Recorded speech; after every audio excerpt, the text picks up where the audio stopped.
Hello, I'm Erica Robinson, and I will be speaking on the history of the N-word. My topic of discussion will be on the long-term use of the N-word in history over time, from when it first develops use into how it is used today. My main points of focus will be on a timeline basis. So when the word first developed to when it began to pick up its negative connotation and to when it eventually picked up another form of context in which it was used positively in the African American community. In the beginning. So in ancient Egyptian Africa, they refer to their ruler as NGR, which sounds, if you say the word out loud, it sounds like nigger. But to someone who is not from there, they wouldn't assume that it would be spelled that way. When the Romans came to invade Nubia, in which they spoke Latin, and this is kind of like their first time being exposed to Africans or darker skinned people, they asked them what their ruler's name was. And they responded back that their ruler's name was NGR or nigger. But the Romans hearing that heard nigger, which is Niger. So that is why in Latin now, nigger means darker colored people, darker skinned people, or black. Latin is kind of used all over Europe. The word kind of pushed its way through, and now there's like different ways and variety of ways of spelling and saying the word, but it all stemmed down to just being darker colored people. So then, once the slavery days hit, that's when the word kind of picked up a negative connotation. The slaves coming in as property, they were seen as the lesser. And people avoided wanting to be associated with the lesser.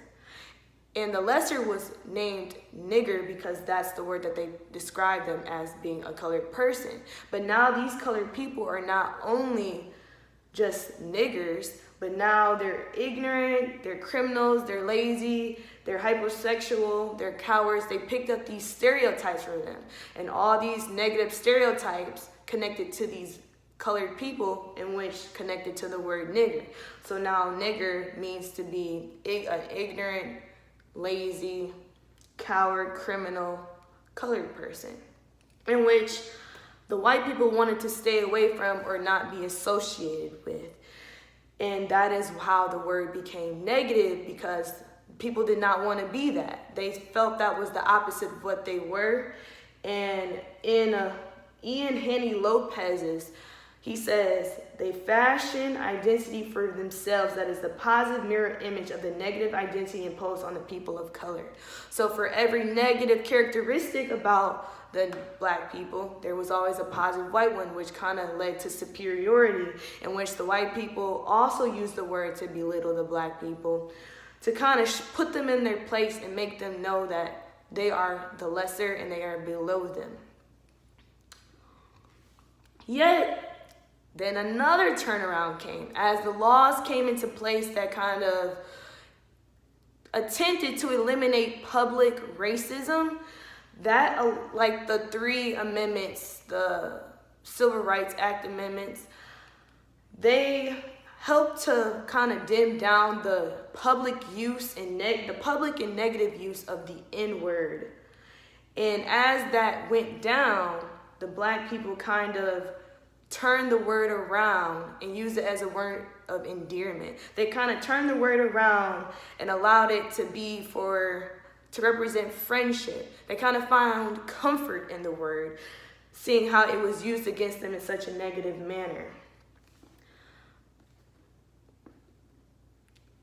At the end of the day, the word is still offensive, even though the African Americans turned the word around and used it in a different context. And it's especially offensive when someone outside of the African American community uses the word. Yet, people kind of criticize, well, how come, African Americans still use the word even though the word is so decisive or divisive? Well, it's kind of their way of finding comfort and putting up a mirror up to the racism. And for people that use it outside, It's kind of like, well, the past history of it makes it seem as if it's still negative. The word is still used in a lot of rap music, and honestly, I just feel that people should educate themselves before going on to use the word, because you never know who you will offend.